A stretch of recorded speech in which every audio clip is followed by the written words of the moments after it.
Welcome to the 2013 AAJA Scholarship and Awards Gala. Tonight we honor those journalists who went above and beyond in reporting and highlighting the Asian American community.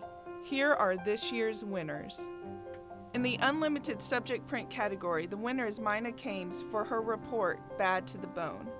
Mina was praised by the judges for her thoroughly reported investigation that uncovered a disturbing practice of the unsafe, off-label use of a bone cement that few people knew about. Its examination of a troubling clash of medicine, money, and regulation rightly elicits shock and outrage. The judges commend the depth of reporting and sourcing. In the unlimited subject television category, the winner is Frederick Katayama for his report, The Knuckleball, the science behind why it's so damn hard to hit. The judges thought the package featured a great use of graphics and was thoughtful and original. The story also showed that a lot of research went into it. The most talked about hurler, and it's because of this, the knuckleball. So we decided to explore the science behind the knuckling. Andrew Kelly pitches for Grinnell College. He knows a lot about the knuckleball because he uses it, and he is assisting University of Illinois physics professor Alan Nathan, who is studying the unorthodox pitch. When we slow down the video, you'll see that unlike any other pitch, knuckleballs hardly spin. They rotate 1/2 to 1.5 times as they fly from the mound to the plate, whereas the standard fastball will spin 8 to 12 times. Roughly 20% slower. Batters swear the knuckler zigs and zags and breaks at the last minute. False, says Professor Nathan. Is it really zigging and zagging? Is it undergoing abrupt changes of direction in mid-flight? And the answer seems to be no, it's not. It follows the same kind of smooth trajectory that ordinary pitches follow.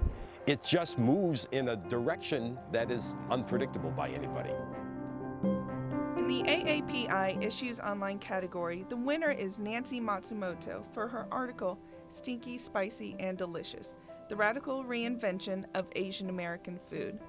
The judges said it was a thoughtful dissection of the origins of the Asian soul food phenomenon and what it reveals about the broader fabric of immigration in the United States.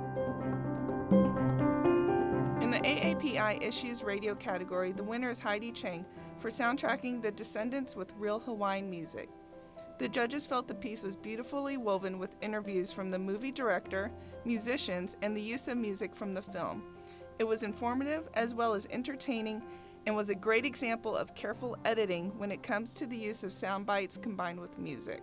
When Alexander Payne set out to make The Descendants, he decided to do something no other director had done before, score a Hollywood movie entirely with Hawaiian music. In the beginning, Payne didn't know much about the music. Then he discovered the legendary Gabi Pahinui. And when I started listening to Gabi, I just fell in love.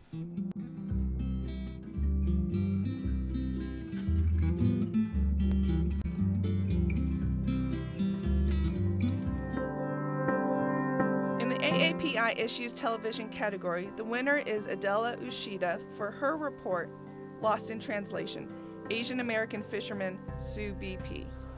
The judges said it was informative with historical content, and they felt a personal connection with the fisherman and his struggle.